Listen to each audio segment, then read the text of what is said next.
David Friedman.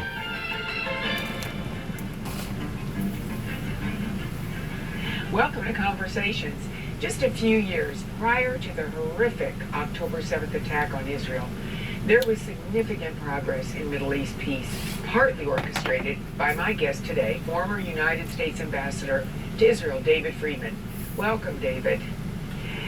Thank you, Nancy. You work so hard to achieve peace in the Middle East. Do you have hope that the current situation can be turned around? Look, I think it could be turned around, but I think it's going to require a very different approach, and I'm extremely skeptical that that can be achieved by the current administration. So there's a path forward, there's no question, there's a path forward, but it's a very different path than we're on right now. We've seen so many ugly protests around the world. What's your reaction? And in some ways, does it cement the need for a Jewish homeland? Well, of course, it cements the need for a Jewish homeland. I mean, the Israeli Declaration of Independence comes out and says that it's one of Israel's responsibilities to protect Jews throughout the diaspora. So that is a function of a Jewish state, of the state of Israel. But we shouldn't be at that point. We shouldn't be at a point where Israel needs to protect us. Certainly not in America. And what's happened, I think, in all these campuses, has been a capitulation, an appeasement, if you will, of people. First of all, most of them are not students. They're all funded by outside agitators, and they are, hateful people who are ill-informed, who are kind of, moving from Marxist grievance to Marxist grievance, whether it began with defund the police or Black Lives Matter, and this is just an extension of that. And the failure of American college campuses, primarily, in blue states, to control this, and the failure to protect Jewish students has made many people very uncomfortable. And it's a terrible practice. And I hope that there's an accounting paid by all these universities that have so disserved the Jewish people. How do you think college administrators should be handling the protesters? Look, I think it's primarily a matter of law enforcement. I mean, this has never been about free speech. I mean, the free speech has been qualified for as long as we've had a constitution. It's been qualified by the rights of the state to regulate the time, place, and manner of that speech. So no one's saying they can't speak, no matter how hateful their speech is. But taking over buildings, taking over, the entire lawn of college campus, taking over facilities to the point where they have to cancel graduation. That's not free speech. That's imposing your view upon someone else without any fairness. So I think there's been a capitulation to the mob, and that's really unfortunately where people get hurt when under mob rule. And we've seen it before, and we're seeing it now. And these universities, again, some of them have been great. Like the University of Florida, run by former senator from Nebraska, Ben Sasse, who I had the opportunity to work with when I was in government. They got it exactly right. They said, look, these are adults. We're going to give them the choice. We're going to let them disrupt it, try to disrupt us, in which case they'll be suspended and they won't come back for 3 years, if at all. They'll make that choice, and we'll make our choice, and we'll hold people accountable. That's the right way to do it. That's not the way the Ivy League has handled it. That's not the way other elite schools have handled it. Some schools have gone as far as to actually negotiate, like Northwestern and Brown, University of Chicago, that have actually negotiated these absurd deals with these people, and that's the wrong way. Talk to us a little more about what these protesters get absolutely wrong about Israel and Gaza. Well, the first thing is, conflating cause and effect. There's this sense that Israel wanted to engage in a genocide to eliminate the people of Gaza. We know that's not true from so many different data points. First of all, there were, in 1948, Gaza had 250,000 people. When Israel took control of Gaza in 1967, maybe there were 500,000 people. Now there's 2 million people in Gaza. So, quantitatively, we can prove that Israel is not committing or engaging in genocide if they wanted to kill. And they don't, but if they wanted to, obviously they could have. They have overwhelming military superiority. So this idea that there's an intentional genocide, especially, being accusing Jewish people who are so sensitive to this issue. And, when the State of Israel was formed, it was so sensitive to making sure that a genocide would never occur that they took upon themselves obligations to their minority people that very few countries do. So that's the first thing. I mean, and the second thing is, how do we get started here? We got started here through these atrocities of October 7th, the worst attack on Jewish people since the Holocaust. And these were attacks that were cheered on by Palestinians from Gaza to Judea, Samaria, around the world. So they've gotten the hero and the villain here exactly reversed. And, I could talk about it for hours, but I don't think it, most people who are fair-minded, who have some basic sense of history, no, that's not the case. So they've got it completely wrong, and it's an intentional refusal to confront the truth in favor of this kind of Marxist narrative that the weaker are the righteous and the stronger are always the villains. Can Hamas actually be defeated? Oh, I think so. I mean, Nazis were defeated. I mean, you don't see a lot of Nazis running around right now. I think that, people say, well, it's an ideology. Well, it's an ideology, but it only takes form if it's planted in the minds and the hearts of people. And I think that once Hamas is degraded to the point where they no longer have any control over the Gaza Strip or any command and control or any weaponry or any ability to harm Israel or anybody else, I think it will be defeated. Again, I mean, there'll be some terrorists that'll be lurking around. I think radical Islamic terrorism lives in lots of places besides Hamas, but yeah, I think Hamas can be defeated. I think if they can't be defeated, then we misunderstand our role in the world. Does America need to toughen its stance in the Middle East? We'll talk about the strength of the Abraham Accords and why it worked when we return.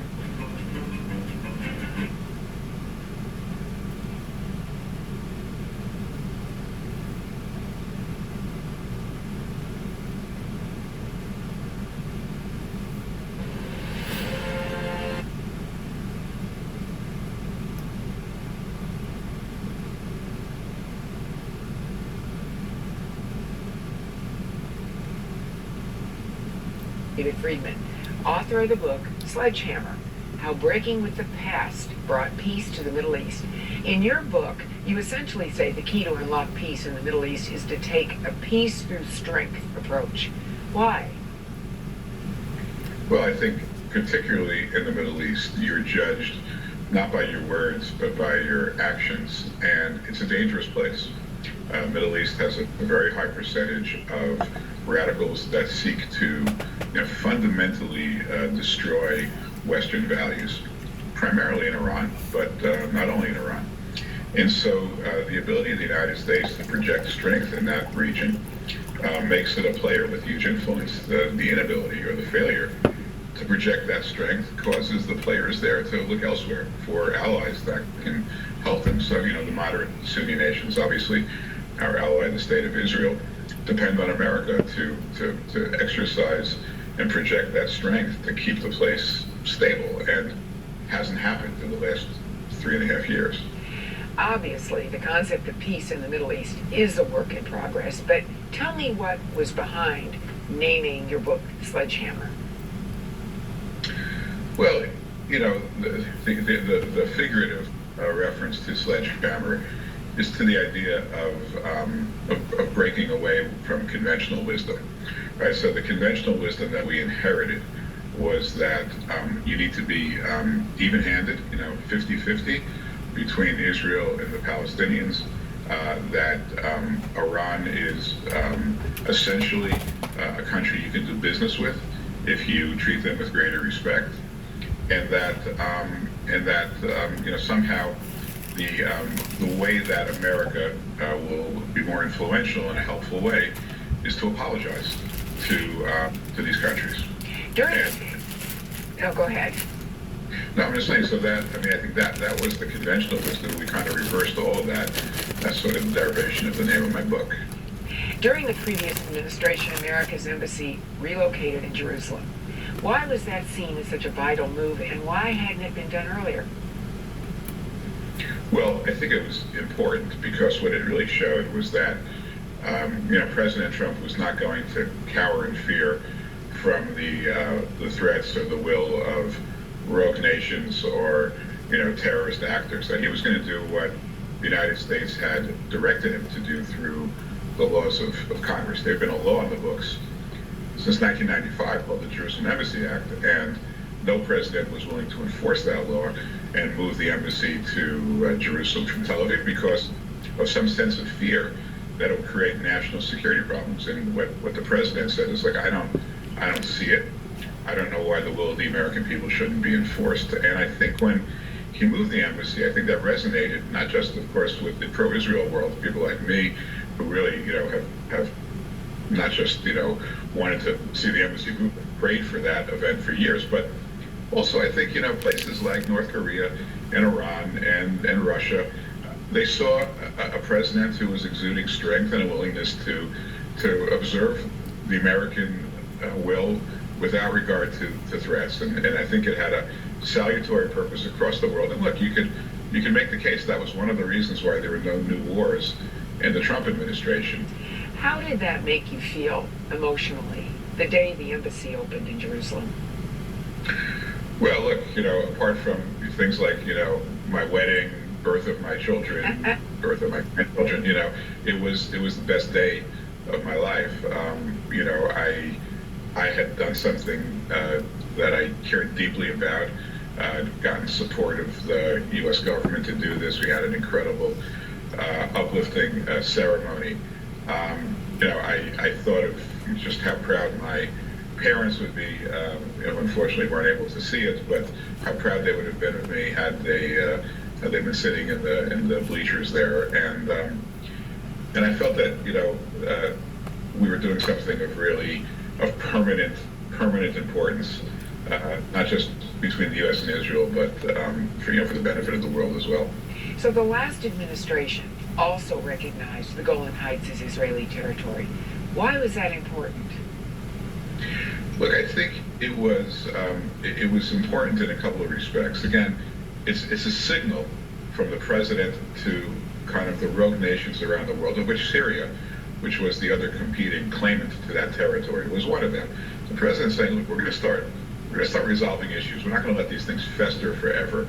And as to the issue of the Golan Heights, look, there was a UN resolution way back in 1967, Resolution 242, that said Israel should retain whatever territories it needs to maintain secure borders. And the president looked at the Golan Heights, and we talked about the topography and where it was situated and the strategic value of it.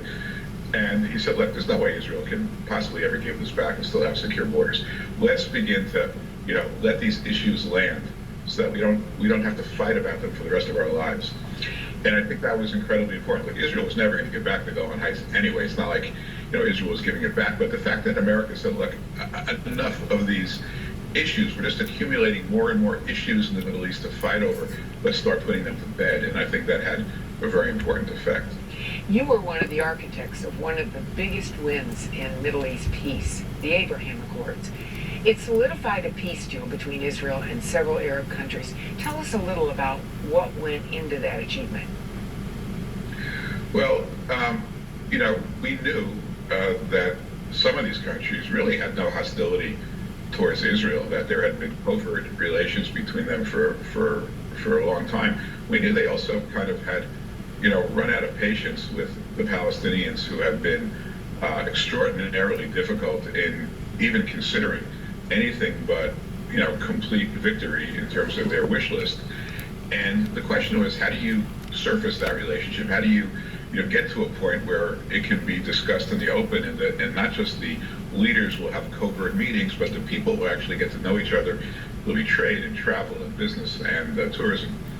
And so, we began with the Emirates, which is a really very forward-thinking country, very much looking to bring the Muslim world into the 21st century. And they were looking for, a means by which to show that they still cared about the Palestinians, but they weren't going to capitulate to their demands.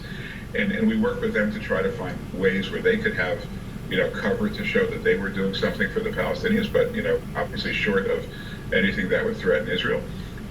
They wanted some stuff from America. They wanted to be part, if you will, of a circle of trust, a circle that was allied against, our common enemy role. We all consider Iran, we're an Islamic Republic of Iran, to be a common enemy.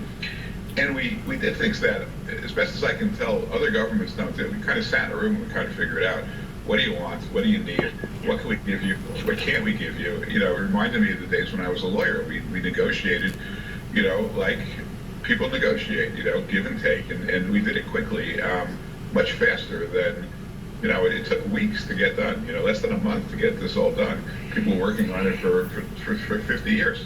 Now that the Abraham Accords have had time to marinate, what has it meant in practical terms in the Middle East? Well, look, I think it means that Israel's not alone. I think it means that there is a future for peaceful coexistence between Israel and its Arab neighbors. Look, I mean, at this point, there's a peace treaty between Israel and Jordan, which is its longest border. It's a difficult relationship, Israel and Jordan, but they're at peace. Same is true with Egypt. The peace treaty there. Then you move further east, and you see the Emirates and Bahrain is on board. You go to the west, Morocco is on board. You go to the south, Sudan is on board. And Saudi Arabia is kind of that beautiful fruit hanging from the tree that we just want to pluck, and we will. It'll happen, whether it happens, in the Biden administration or in a second Trump administration.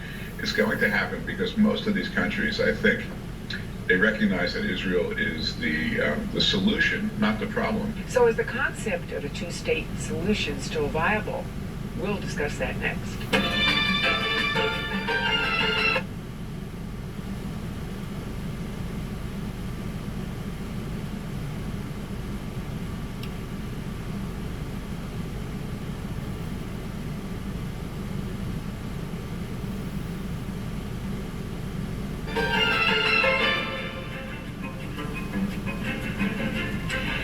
I'm continuing my discussion with former United States Ambassador to Israel, David Friedman. Back in 2005, Israel withdrew entirely from Gaza, giving the people full autonomy. Almost 20 years later, we've all seen the results of that decision. What does this tell us about attempts for a two-state solution? It tells us it's a waste of time, and I felt that way before October 7th. Unfortunately, people are learning the hard way after October 7th. Look, you made exactly the right point. We tried this. We created a template for a Palestinian state. Israel left Gaza. They left Gaza. Not a single Jew was living in Gaza. Not a single Israeli soldier is on the ground or was on the ground in Gaza. And they received enormous amount of funding from the UN, from America, from the EU, from the Gulf states. They could have taken that money. They could have built, beautiful hotels along the Mediterranean coast. It's the same coastline as, Tel Aviv. If you feel a two-state solution isn't viable, what's the alternative? So I have a book coming out in a couple of months that will lay that out. It's called One Jewish State. And what I argue in that book is that the Palestinians in Judea and Samaria in the West Bank, they have a choice of who they want to partner with in terms of building an economy, building an infrastructure there. There's only one country worth partnering with in this region, which is Israel. Israel's got 10 times the GDP per capita of every one of these countries. And I think that if they allow Israel to have sovereignty over this territory, which by the way is Israel's biblical homeland, if they allow Israel to have sovereignty over this area, Israel will protect them. It'll protect them from Hamas, from Hezbollah, from ISIS, from Al Qaeda, from all the forces that will undoubtedly take them over if they have their own state. And I think Israel's in a position, especially with help from the Abraham Accords countries, to really build something there that's enduring. And, I make the point in the book that people say, well, that's apartheid. And I say, well, actually, no. I mean, if you look at the history with the United States and Puerto Rico, the way it's developed over the years, we have a great relationship with Puerto Rico. The Puerto Ricans have local autonomy. They vote in their own national elections. They have their own governors, but the United States has full sovereignty. And when Puerto Rico has a hurricane or a flood, the United States comes in with FEMA and protects the country the same way that Israel can protect the Palestinians. So there is a better alternative. It really contemplates Israel just taking over the whole thing, and I think that would be the safest and most promising path to peace and prosperity. So, Ambassador, those agitating unrest against Israel is the rogue nation of Iran. We know they function, and we know that they fund Hezbollah, the Houthis, and Hamas. How do you feel our administration should react to Iran's funding of these groups? Well, I think this is the core mistake of the Biden administration since it came into office. When we were in office, Iran was pretty close to broke. I mean, we spent a huge amount of time enforcing sanctions against Iran, and it really brought Iran to a point where it could no longer financially lubricate all the malign activity going on from Yemen to Iraqi Hezbollah to Syria to Lebanese Hezbollah to Hamas. Since we've been out of office, Iran has become a very risk-rich nation. The Biden administration is not enforcing the sanctions, and Iran has become a very powerful player again. It's a huge mistake. It's the core mistake of the Biden administration, and it has led to just mayhem and chaos throughout the Middle East. Thanks so much for talking to me today, Mr. Ambassador. Unfortunately, that's all the time we have. And for those of you at home, thanks for watching. I hope you'll join me for my next conversation. So long.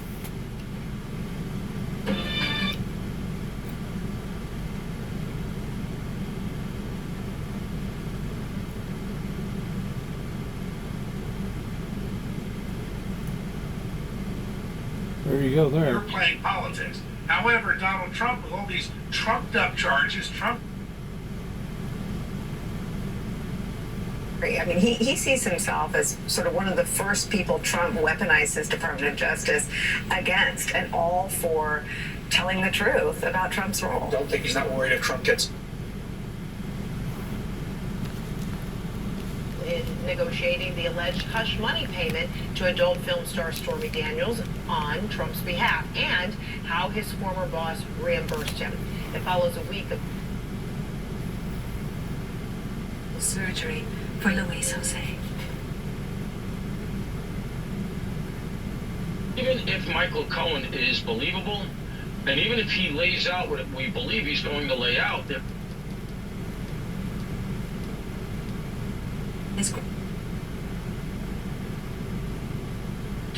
this time around, let's not just move fast and break things. Let's move deliberately and fix things and really optimize for what we all want. And then lastly, we need to get citizens involved.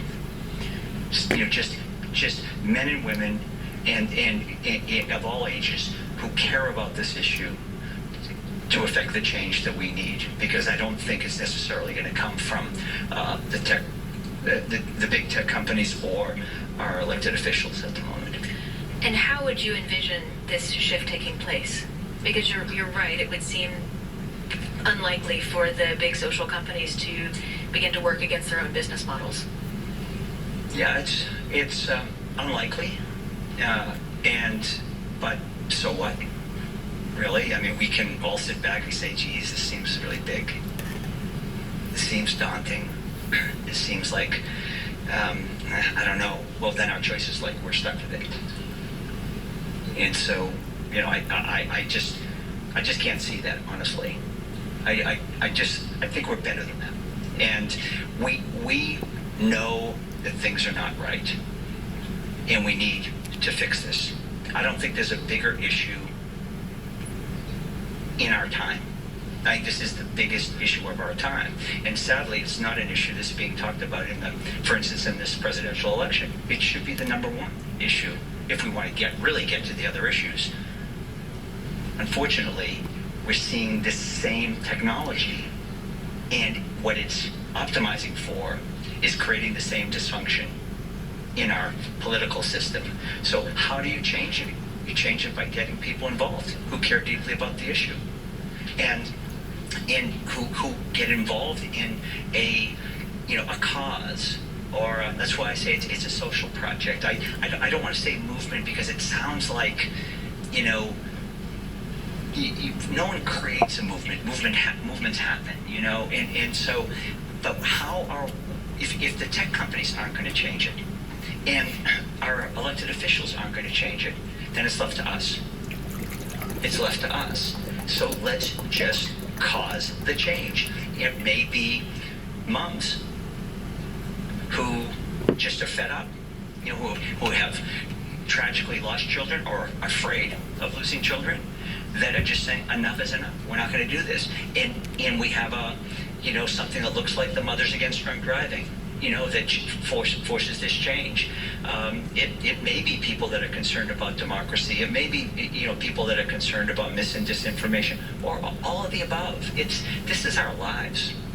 This is like, why would we let everything we love be destroyed and harmed so we can be connected to the internet? This is just a tool. It's a tool that we can use to optimize all the great things.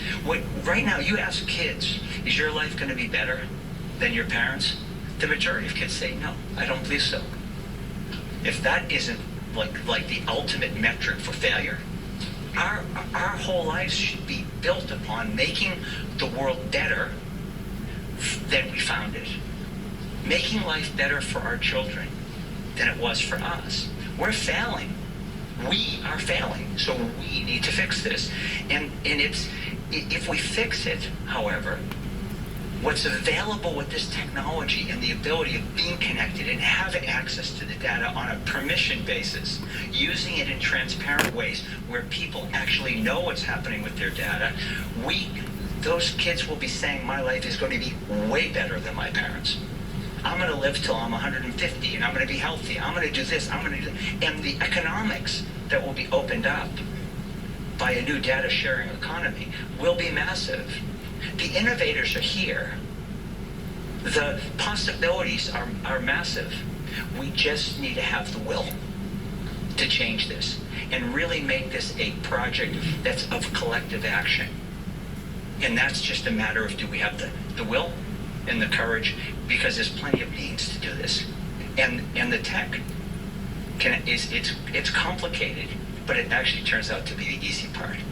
The more difficult part is, like, can we get motivated? Was there a particular moment that drew you into this work? How did you come to be doing this, to found Project Liberty and to write the book? Well, first of all, I see and feel the same things I think most all of you do, that something is amiss. Something is fundamentally broken. And without getting too carried away about it, I do immediately come to my dinner table growing up. I'm one of 7 children myself, a big Irish family growing up in Boston, and me and my siblings were pretty good at, defining problems and complaining, like most kids, right? And not a dinner ended without, my mom saying, okay, you kids have done a good job of defining the problem. Now, what are you going to do about it? And, I think that's not a unique thing. I think many of us are blessed with parents that say, like, do something. You're capable of doing something, go do something. So it's kind of hardwired. But then I would add to that, I come from a family of builders. My great-grandfather started building roads when Henry Ford started building cars. And we've been building infrastructure and designing it for over 130 years. So I'm a 5th-generation builder. So come at these things from a problem-solving perspective, as opposed to just a problem complaining perspective. And so I've seen a problem that I can't unsee, and that's where I am. All right. I want to be conscious of time, and we have a stack of questions from folks in the audience. The first one here is from Ken Anthony, who asks, how can tech better support the journey of humans to be more human, not increasingly tied to the latest tech tool? Let's make the internet a social internet. Make it socially aware. Make it give us control and ownership of us. Reclaim our personhood. Take it back from the machines of big tech, and then build from there. Kimberly Wright asks, how, if at all, has heritage affected your interest and your position on tech?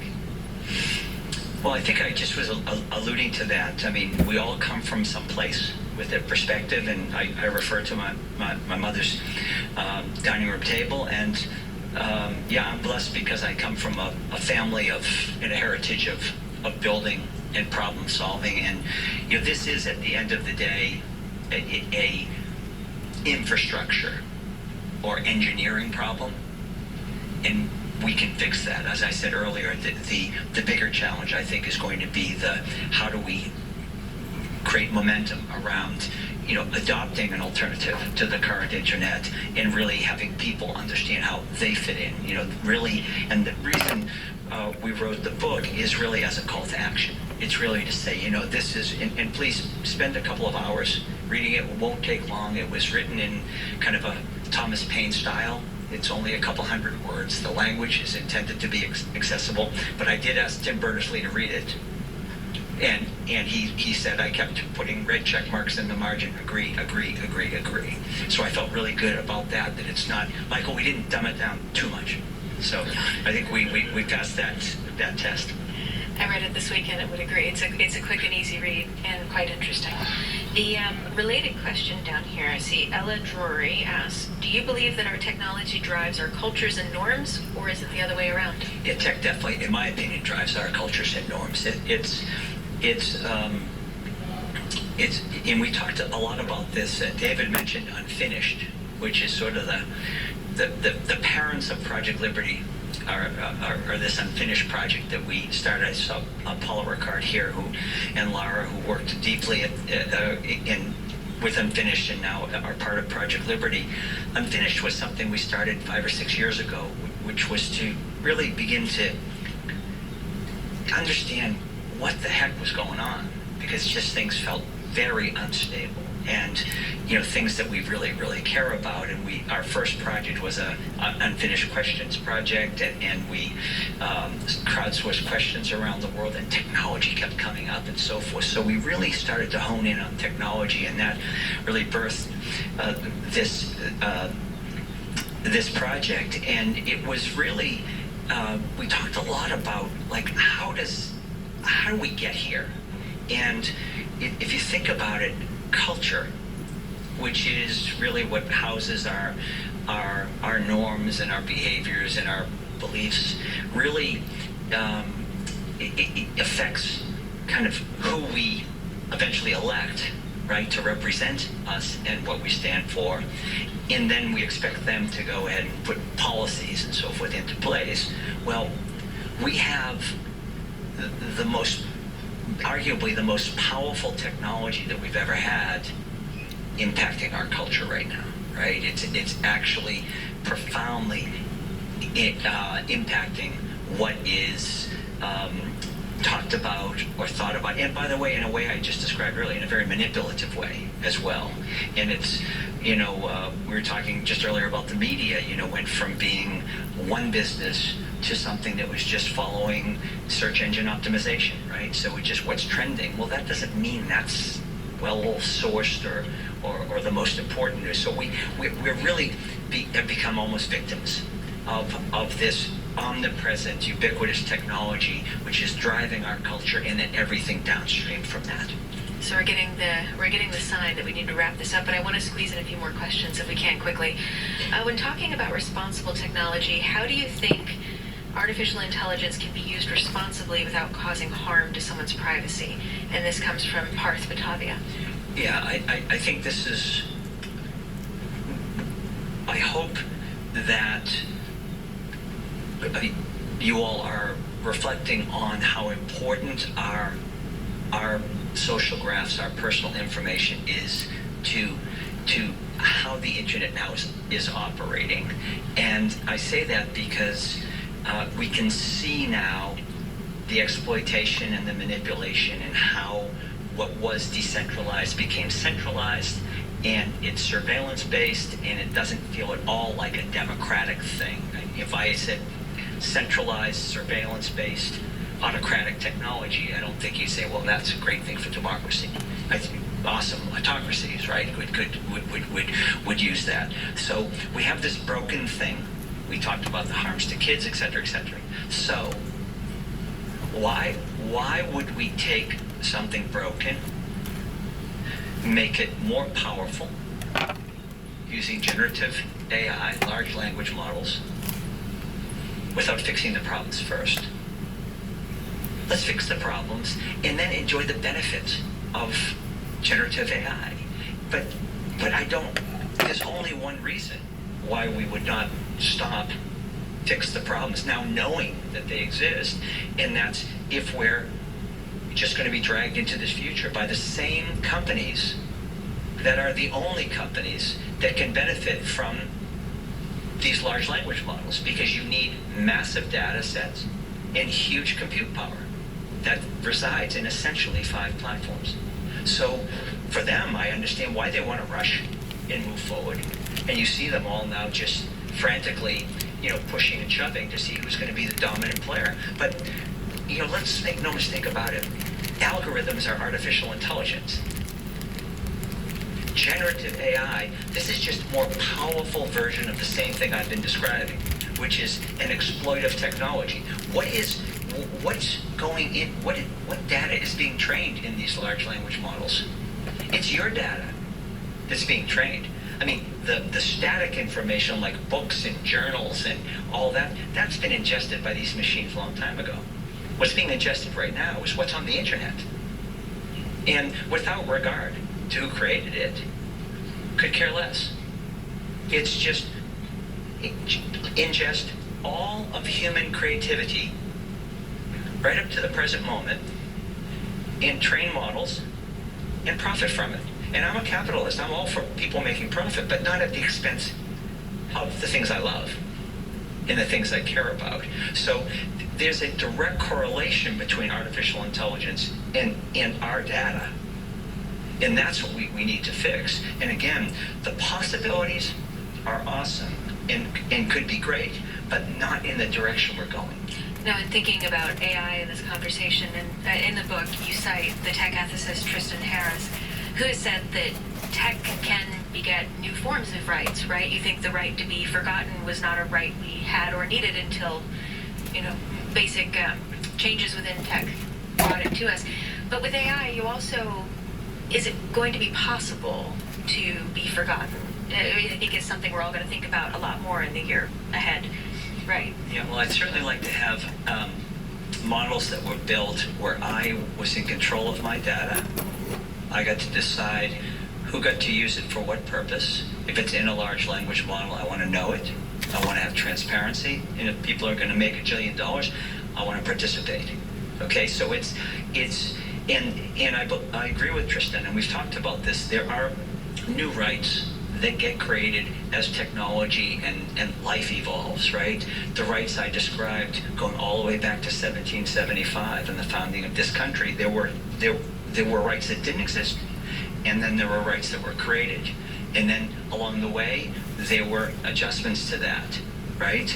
And there were, women got the right to vote. The original sin of the U.S., around slavery and so forth, was addressed, sort of, and we've created rights as we've gone along and as things changed and so on and so forth. But I would also connect the following to what's broken here. The U.S. as a project has been moving in a direction. It's imperfect, and we can sit and talk about all the things that we haven't done right, but we were moving in a direction where it felt like we were all moving together in a direction that was positive, that was getting closer and closer to the words that were written. And now we see rights being taken away, and we feel like we're moving backward. And I would argue it's connected to the same thing. We're being ripped apart by technology that is not optimizing for us. It's optimizing for the machines and the data. If we can, I want to squeeze in one more. Thank you, everybody, for all these questions. There's so many great questions that we're not going to get to. But to close on, I think this one is particularly relevant from Delia Tanda. Our biggest fight here may be motivating people to take action to reclaim digital freedom. How do you think we'll achieve this? Do you think we'll achieve this? Yeah, well, first of all, it's not my biggest fight. It's our biggest fight. So I think we'll achieve it if we decide to all really recognize what's at stake and embrace this set of issues and get involved. And so I said earlier that if we don't fix the tech, I don't think we can fix lots of other problems that we have to address in the world. But I also don't believe that fixing the tech alone will solve the problems. We now know how powerful the internet is and what promise it holds. Imagine we get to reset how it works. We get to actually now embed values and principles that weren't embedded in a move fast and break things, kind of era. We get to re-decentralize. We get to put people first, to own and control your data.